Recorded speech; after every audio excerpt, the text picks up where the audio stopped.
गणेशाय नमः। श्री सरस्वत्यै नमः। श्री गुरु शरण कमलेभ्यो नमः। एकं सदा परिभवनभीष्टदोहम् तीर्थास्पदं शिवगुरुं स्मृतं शरणम्। मृत्यात्रिहरं प्रणतपालभवादिभूतम् वन्दे महापुरुषते चरणारविन्दम्। वंशीविभूषितकरानवनीयराः पीताम्बराधरणबिम्बफलाधरोष्ठम् पूर्णेन्दुसुन्दरमुखादरविन्दनिद्रा परं किमपि तत्त्वमहं न जाने। नारायणं नमस्कृत्य नरं चैव नरोत्तमं देवीं सरस्वतीं व्यासं ततो जयमुदीरये। श्रीसीतानाथसमारम्भां श्रीरामानुजाचार्यमध्यमाम् अस्मदाचार्यपर्यन्तायां वन्दे श्रीगुरुपरम्पराम्। श्रीगौराङ्गं रसमयं नित्यं रसाचार्यरसोत्सुखं श्रीरामहर्षं देवाख्यं सद्गुरुं प्रणमाम्यहम्। जय जय श्री राधारमण जय जय नवकिशोर जय गोपीचित चोर प्रभु जय जय माखन चोर। आइए हनुमंत विराजिए कथा कहूँ अति अनुसार स्वर्ण सगित गाली धरूं विराजियो पवन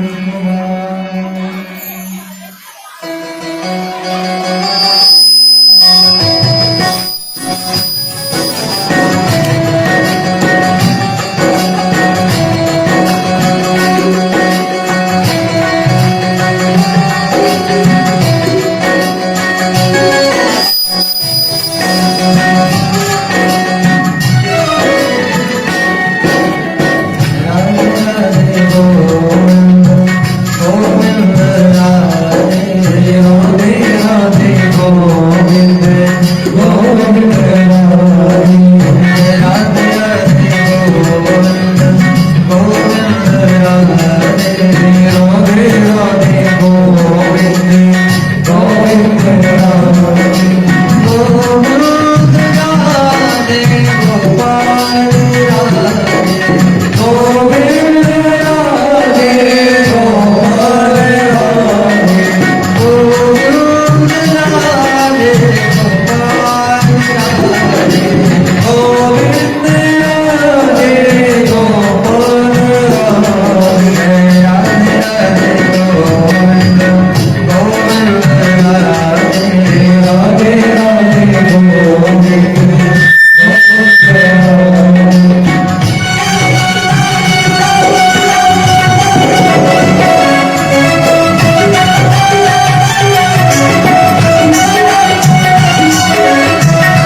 राधे गोविंद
कारण वर्णाने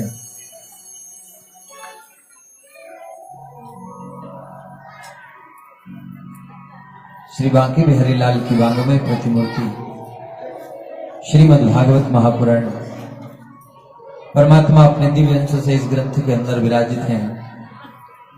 पार ब्रह्म परमात्मा की इस दिव्य शक्ति को मेरा बार बार वंदन। ग्राम देवता, स्थान देवता, नगर देवता, कुल देवता, पितृ देवता, इष्ट देवता, माता पिता, गुरु के चरणों में बार बार वंदन। समस्त दैहिक दैविक भौतिक पापों को निवारण करने वाले श्री बांके बिहारी लाल के चरणों में बार बार वंदन। इस कथा के वक्ता श्री सुखदेव जी महाराज और श्रोता राजा परीक्षित के चरणों में बार बार वंदन। दृश्य अदृश्य रूप से जितनी भी दैविक भौतिक शक्तियां यहाँ पधारी हैं, आप सभी को दास का बार बार वंदन। बाहर से पधारे हुए अतिथिगण, कथा में पधारे हुए देवता स्वरूप हमारे भाई और देवी स्वरूप माताओं को मेरा बार बार वंदन है।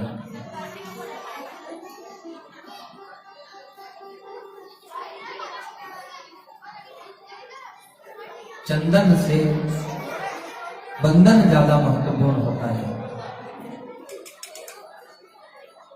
चंदन लगाना इतना उपयोगी नहीं हो सकता जितना बंधन करना उपयोगी होता है, क्योंकि चंदन की खुशबू आपको आएगी लेकिन आपके बंधन की खुशबू सारे संसार को आती है। एक बंधन कितने परिणाम बदल देता है, यह कथा श्रीमद् भागवत महापुराण से आप सुन सकते हैं। सुखदेव जी महाराज राजा परीक्षित को कथा श्रवण कराते हैं और कहते हैं कि राजन, एक बार की बात है, दुर्वासा ऋषि रास्ते से जा रहे थे और रास्ते में जाते जाते उन्होंने इंद्र को देखा। इंद्र अपने ऐरावत पर बैठा हुआ है और ऐरावत पर बैठ करके सामने से दुर्वासा को देख करके आज दुर्वासा ऋषि ने अपने गले में डली हुई माला आज इंद्र को दे दी।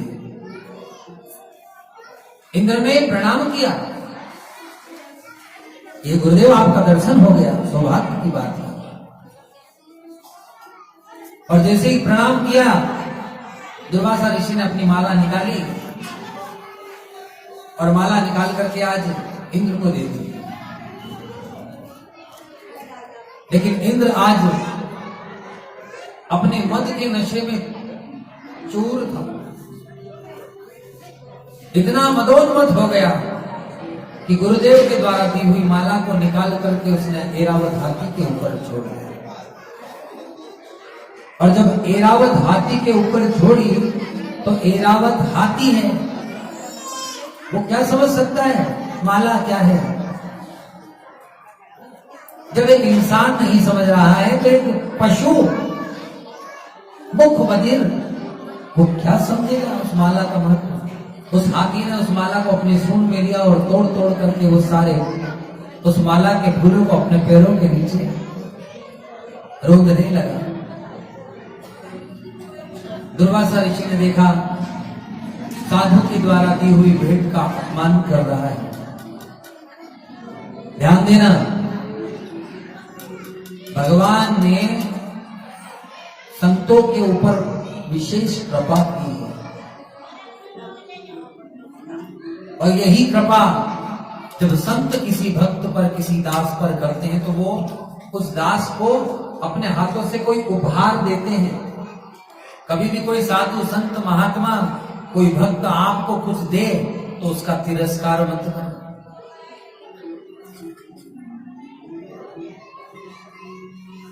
आज इंद्र ने मदोन्मत्त होकर के गुरु के द्वारा दी हुई माला को अपने हाथी के ऊपर पटक दिया। हाथी ने अपने पैरों के नीचे रोन दी।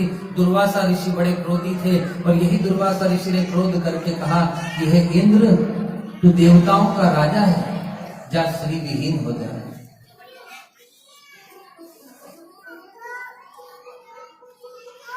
इंद्र को श्राप लगा और उसी श्राप के कारण आज इंद्र संपत्ति विहीन हो गया।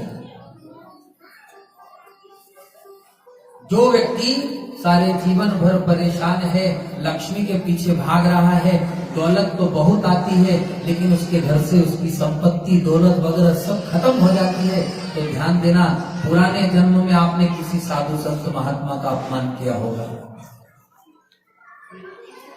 कथा में बैठे हो, कथा में बैठ करके यदि आप भगवान की कथा का अपमान कर रहे हो, कथा में बैठ करके यदि बात करते हो, एक दूसरे की तरफ ध्यान देते हो, कथा में बैठ करके भी यदि आपका ध्यान इधर उधर है, यदि आपका यहाँ पर बैठ करके आप किसी की निंदा कर रहे हो, आप चुगली कर रहे हो, बैठ करके एक दूसरे से बात कर रहे हो, तो ये भी कथा का अपमान होता है, भगवान का अपमान होता है।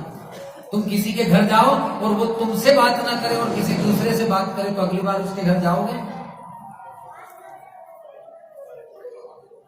पर हम भगवान के द्वार पर बैठ करके भी यहां आने के बाद में भी बात करते हैं। सीखो, कथा से कुछ सीखो। कथा जीवन में शिक्षा देती है, संस्कार देती है, आपके जीवन को बदलने की प्रेरणा देती है। और आज देवराज इंद्र ने उस माला का तिरस्कार किया। दुर्वासा ऋषि ने श्राप दे दिया, जा संपत्ति विहीन हो जा। संपत्ति खत्म हो गई। और जैसे ही संपत्ति खत्म हुई, आज इंद्र दौड़ करके भगवान नारायण के पास आया। हे नारायण, मैं संपत्ति विहीन हो गया, प्रलय हो गया, अब क्या करें? सारी संपत्ति समुद्र में चली गई। और प्यारे ध्यान देना, गंगा सागर लोग जाते हैं ना, तो इसीलिए जाते हैं कि गंगा सागर जो जाता है महायदि समुद्र के पास में, क्योंकि समुद्र की बेटी है लक्ष्मी जी। किसकी बेटी है? समुद्र में से निकली थी ना, समुद्र की बेटी है। और जैसे समुद्र में से निकली, अभी समुद्र मंथन होगा। और आज यहाँ बैठ करके इस बात का मंथन करना कि हम कथा में आए हैं, तो हम हमारे जीवन में कौन से पाप कर्म कर रहे हैं और कौन से पुण्य कर्म हम कर रहे हैं, उन पाप और पुण्यों का मंथन करना है। और जब आप पाप और पुण्यों का मंथन कर लोगे, आपके भी जीवन में नारायण प्रकट हो जाएंगे। और आपके जीवन की कमाई हुई वो पाप पुण्य की जो गठरी है, पाप पुण्य की जो कमाई है, उसको लेकर के नारायण यहाँ से अंतर ध्यान हो जाएंगे। बोले गोविंद भगवान की। कथा मात्रेक जीवन यस स्मरण मात्र, केवल आपके स्मरण मात्र से परमात्मा आपके समक्ष प्रकट हो जाएंगे। आज इंद्र जाता है, भगवान नारायण से प्रार्थना करता है और भगवान से कहता है, भगवान मेरी सारी संपत्ति, मेरा सुख, मेरा वैभव सब कुछ चला गया।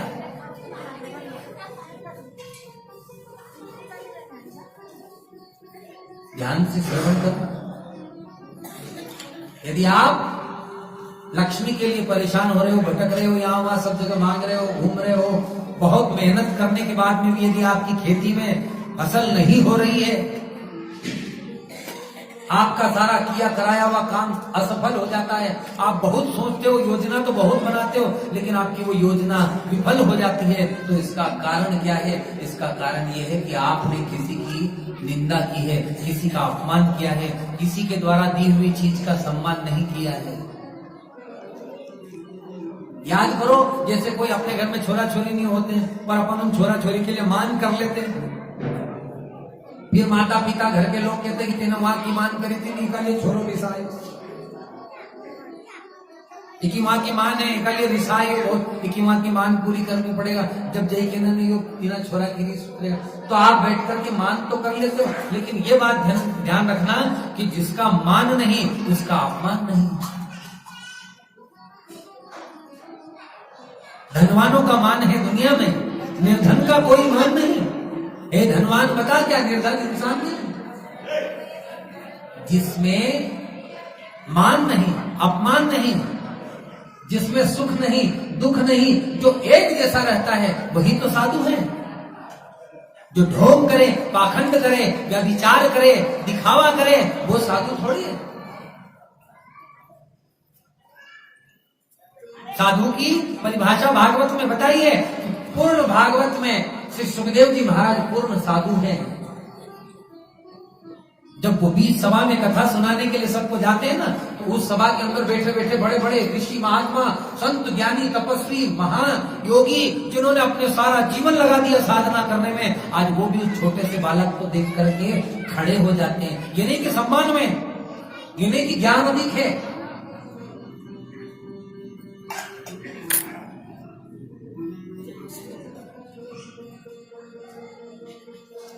इसलिए खड़े हो जाते हैं कि ये जो आए हैं ये साक्षात पूर्ण ब्रह्म का अवतार है, जिन्होंने पैदा होते से ही 16 वर्ष की अवस्था तक मां के गर्भ में रहे और 16 अवस्था के बाद में छोड़ करके संसार को चल दिए। कहा?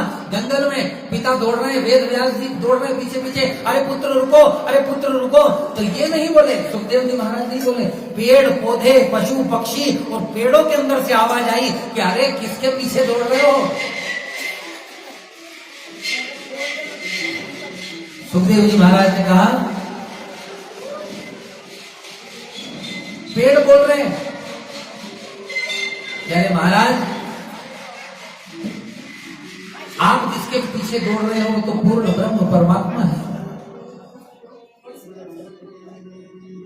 किसके पीछे दौड़ रहे हो? कहने लगे मेरा पुत्र जा रहा है। अरे मेरे जीवन में पहली बार तो मेरे यहाँ संतान हुई है और मेरी संतान मेरे भगवान से वरदान मांगा था।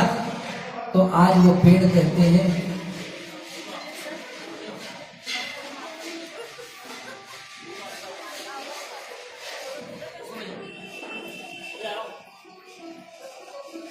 पेड़ों ने कहा कि यदि आपने अपने घर में भगवान को मांगा है तो भगवान कौन है?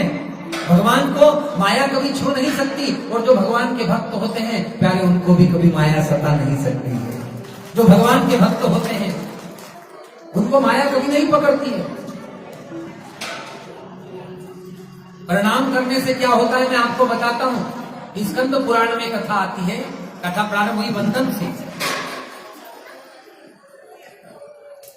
आइए हम भी परम पूजनीय गुरुदेव के चरणों में वंदन करते हैं और उन्हें आवाहन करते हैं कि आप आइए और हम सब भक्तों के जीवन में परमात्मा को प्रकट करने के लिए आप आकर के हमें कथा श्रवण कराइए। हे गुरुदेव। वंदन हे वो गुरुदेव चरण में वंदन है। वंदन हे वो गुरुदेव चरण में वंदन गुरुदेव चरण में वंदन है।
बुलाए कि कथा चल रही आ जा, पर वो घर बैठा है। ध्यान कहाँ है कथा में?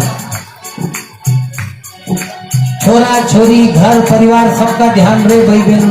वो कब आज में भी घर में कहीं की नहीं आई पाई होगा ना तो वहां बैठे बैठे ध्यान तो आए बर्तन मांझी पर ध्यान कहाँ है? कथा में। और कथा में ध्यान है ना, कथा में ध्यान देती देती उनको सारा ध्यान कहाँ?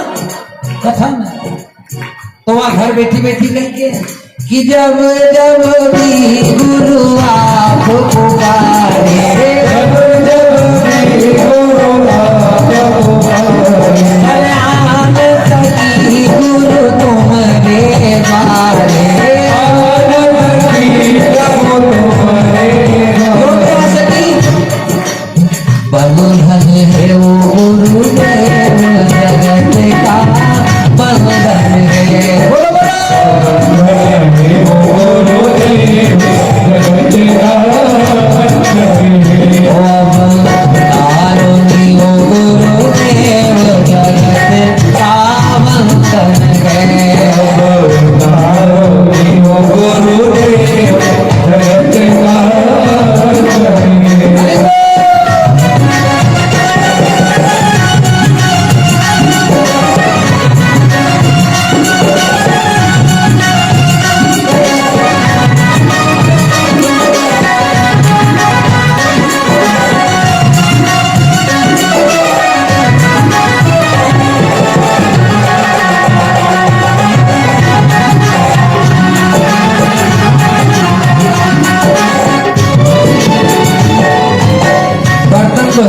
रोटी बनाने को किसको बंधन रहे? तो जाए में रोटी बनाती जाए, रोटी बनाते बनाते ध्यान कहाँ है? कान कथा में। जल्दी जल्दी बने लो भाई, कथा चलो होने वाली, जल्दी जल्दी बने लो। ले बेटा खेले, जल्दी जल्दी जल्दी खेले। क्यों? ये कथा चल रही है। पर उसके बाद में जो आने वाला वे तो है, पर जो नहीं आई है, जो दादा नहीं आया अभी कहीं खेत में जाना, उनके पानी फेंकना बंधन है उनका करना। 12 बजे लाइट आए, 12 बजे कथा चल रहा है, कहीं करेगी उसका बाद भी घर से निकली गया, पर यहाँ से कथा का जब धर्मशाला तक आई गया, जब पावना आई गया तो पावना धर्मशाला तक से अच्छा कर ले जाए तो कहीं कहा बंधन में गुरुदेव आई की सास सास प्रभु नाम सुनिए,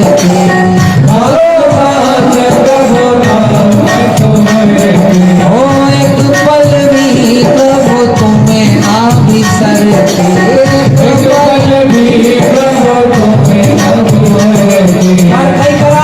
घर में परिवार में चंचल रे हो गुरुदेव यो मन बड़ो चंचल है,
होगा जो अपना घरे बैठा में कितना की आने की इच्छा होगी, पर ये तो हो गई परिस्थिति।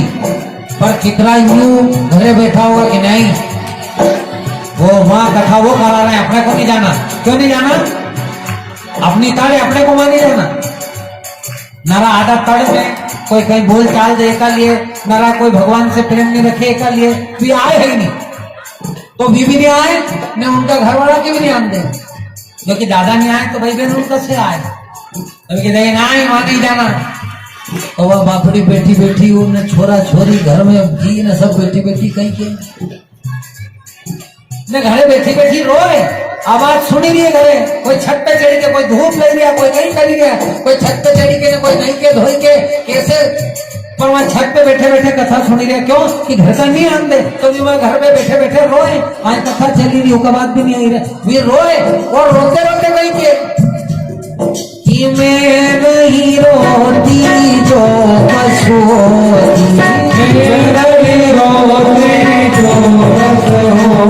क्योंकि पशु के कहीं खानो पीनो सोनो दूध देनो दूध निकालनो चरनो फिरनो बस जो काम ढोरों को कहीं काम है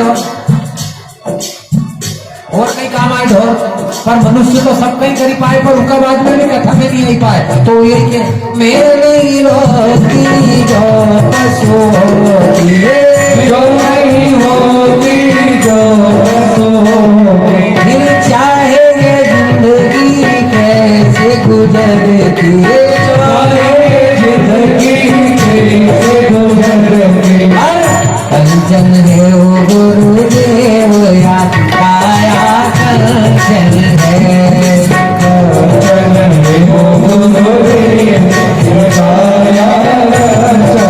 हमारा कोई दोस्त नहीं, हमारा घर का नहीं आन गिरे के लिए हम सबको बैठा है मैं नाराज तो क्या अभी कहीं करे, तो इन्हीं उम्र में सासू है करे वहां कथा में अभी कहीं उम्र है कथा हुआ की, तो भी बापड़ा बिचारी घरे रहेगी, ससुरा जी गया तो घरे छोरा छोरी के कौन मेरे बहू घरे रहेगी, छोरी उन घरे रहेगी, छोरा उनका घरे रहेगी, तो घर बैठे बैठे कंचन गुरुदेव या काया कंचन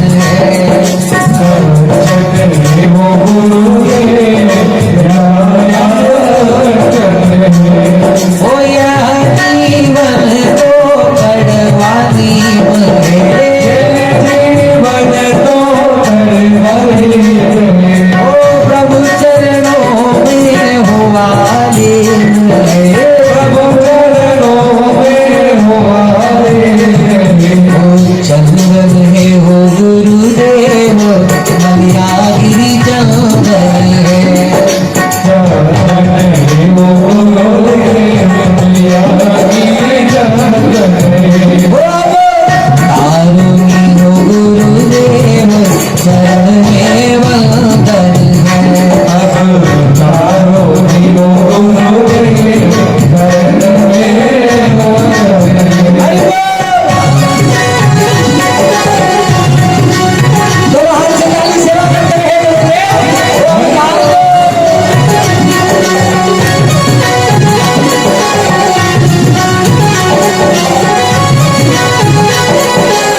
भगवान की कृपा और उसकी करुणा से गुरु प्राप्त हुए और राजा परीक्षित को आज चतुर्थ दिवस की कथा गुरुदेव सुनाने लगे।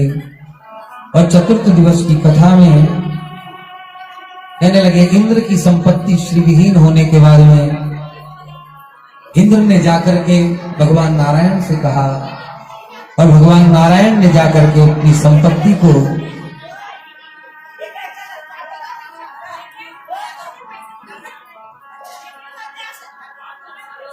भगवान ने अपनी संपत्ति को प्राप्त करने के लिए दैत्यों के पास जाकर के समुद्र मंथन का निश्चय किया। और आज समुद्र मंथन होने लगा। समुद्र मंथन जब होने लगा तो भगवान ने मंदराचल पर्वत को मथनी बना करके, वासुकी नाग की रस्सी बना करके और उस समुद्र मंथन के कार्य को प्रारंभ किया। दैत्यों से जाकर के कहा कि देखो, हम सांप के मुंह तरफ से पकड़ेंगे। सांप की पूंछ जो होती है वो निम्न श्रेणी की होती है, हम पूंछ तरफ से नहीं पकड़ेंगे। तो दैत्यों ने सोचा कि मुंह उत्तम होता है और पूंछ नीची होती है, तो एक काम करो, हम मुंह तरफ से पकड़ेंगे। तो भगवान नारायण ने कहा कि देख लो, सोच लो भैया, आज दैत्यों को मुंह तरफ से पकड़ा करके पूंछ तरफ देवता सारे चले जाते हैं और सारे देवता जाकर के आज पूंछ पकड़ लेते हैं। मंदराचल पर्वत की मथनी बनाई जाती है, वासुकी नाग की रस्सी और समुद्र मंथन होने लगता है। ध्यान देना, जब हम हमारे जीवन के पाप और पुण्यों का मंथन करेंगे और जब गुरु रूपी मंदराचल पर्वत उस समुद्र के उस पाप पुण्य की नदी के अंदर डाल देंगे और जब गुरु मंत्र, जब भगवान नाम रूपी मंत्र की रस्सी बना करके और जब नित्य प्रति उससे मंथन करेंगे, तो प्यारे, सबसे सर्वप्रथम आपका वो जो मंदराचल पर्वत है, आपकी जो पाप पुण्य की गठरी है, वो उसके बीच में डला हुआ गुरु नाम रूपी संबल आपका विश्वास देखेगा। क्योंकि गुरु को प्राप्त करना है तो सबसे पहले गुरु का नाम प्राप्त करना है, तो आपको उस गुरु और गुरु के मंत्र पर दृढ़ विश्वास करना पड़ेगा। तुलसीदास जी रामायण में लिखते हैं कि भवानी शंकरो वंदे श्रद्धा विश्वास रूपिणो याभ्याम विना न पश्यन्ति सिद्धा स्वांतमीश्वरो। कि भगवान शंकर श्रद्धा विश्वास रूपिणो और मां पार्वती विश्वास का स्वरूप है। और जो गुरु होता है उसके एक हाथ में शिव होते हैं और एक हाथ में शक्ति होती है। जब वो इन हाथों से आपका एक कान बंद करके अपने दूसरे वाले कानों को अपने कान पर रख करके, जो गुरु आपको गुरु मंत्र देते हैं ना, वो आपके एक कान पर हाथ रखते हैं और दूसरे कान में मंत्र अपने मुंह से कहते हैं और आपके एक कान को बंद करते हैं और फिर उसके बाद में आपके कान के अंदर मंत्र कहते हैं। मतलब कि शिव और शक्ति को मिला करके और नाद ब्रह्म के माध्यम से आपके कानों के अंदर परमात्मा रूपी मंत्र को ग्रहण कराते हैं। और जिसके जीवन में गुरु और भगवान शिव और पार्वती का समावेश हो जाता है, वो जीवन साक्षात ब्रह्म बन जाता है प्यारे। और वो ब्रह्म फिर साक्षात जहां चलता है, जहां जाता है, जिस घर में जाता है, जिस घर में रहता है, उस घर के अंदर का वातावरण, उस घर के अंदर के लोग स्वतः ही सुधरने लग जाते हैं। इसलिए तो कहा है कि माता बहनों को, भाइयों को, अपने छोटे से बच्चों को गुरु छोटी सी उम्र में ही करा देना चाहिए, ताकि उनके जीवन रूपी गाड़ी डगमग डगमग न डोले।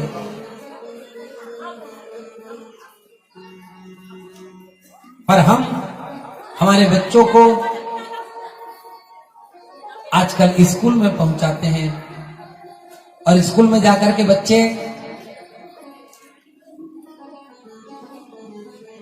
इंग्लिश के माध्यम से अपने जीवन को चलाने का प्रयास कर रहे हैं। आजकल के बच्चों को हिंदी से पूछो ना कि बोलो बेटा अनाराम बोलो, तो बच्चे कहते यो कहीं होए।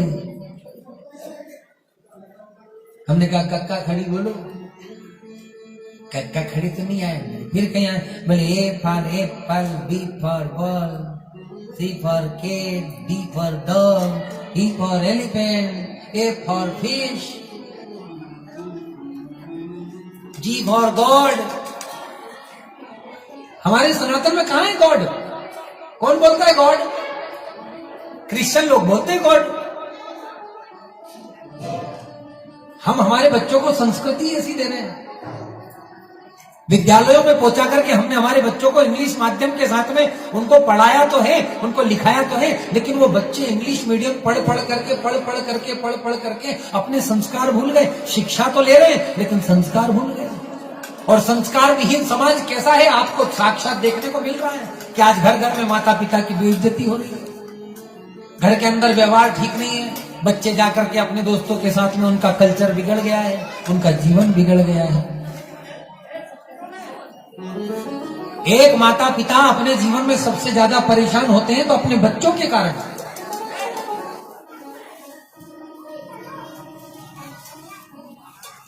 हम समाज को सुधारना चाहते हैं, हम हमारे घर को सुधारना चाहते हैं, तो सबसे पहले आप अपने बच्चों को धर्म से जोड़ो। हमारे धर्मों में गॉड नहीं कहते, हमारे धर्मों में भगवान कहते हैं। क्या कहते हैं? भगवान। भगवान का अर्थ पता है? जिसके बाप माँ ही पढ़े लिखे नहीं है उसकी औलाद को क्या पढ़ाएंगे? भले वो बट्टी पहाड़ों पढ़े कि भले वो किताब फाड़े कि वो कहीं भी करे। ये हमारी दुर्दशा है, हमारे सनातन धर्म की दुर्दशा है कि हम हमारे बच्चों को अच्छी जिंदगी देना चाहते हैं, हम हमारे बच्चों को अच्छा कल्चर देना चाहते हैं। इसलिए माता बहनों आपसे निवेदन है, भले आपके घर में आप अपने बच्चों को पढ़ाने तो भेज रहे हो, रोज रामायण खोल करके अपने बच्चों को एक एक मंत्र रोज उसके अंदर से सुनाने का प्रयास करें। जिस घर के अंदर रामायण रखी होती है और उस घर के अंदर यदि बच्चे बचपने से ही रामायण का पाठ करते हैं, उस घर के अंदर बच्चे यदि राम कथा को सुनते हैं, कृष्ण कथा को सुनते हैं, गीता पढ़ते हैं, और मैंने देखा है न जाने कितने ही जगह पर, कितने गांव में हम जाते हैं, जितने गांव में जाते हैं वहां जाकर के हम केवल और केवल एक चीज भोगते हैं कि उस गांव के अंदर उन बच्चों को राम कौन है यही नहीं पता है। कैसी दुर्दशा हो गई हमारे समाज की। लोग पूछते हैं एक राम दशरथ का बेटा, एक राम घट घट में बैठा, एक राम का सकल पसारा, और एक राम सारे जग से न्यारा। बताओ कौन सी रामायण में लिखा है ये दोहा है?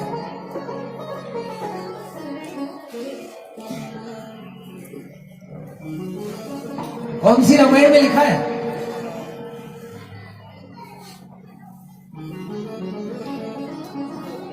मैंने तो आज तक इस रामायण में नहीं पढ़ा।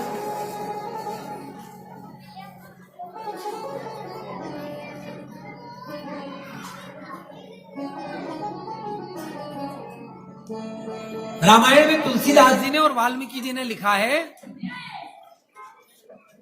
अरे राम नाम बोलो मन, राम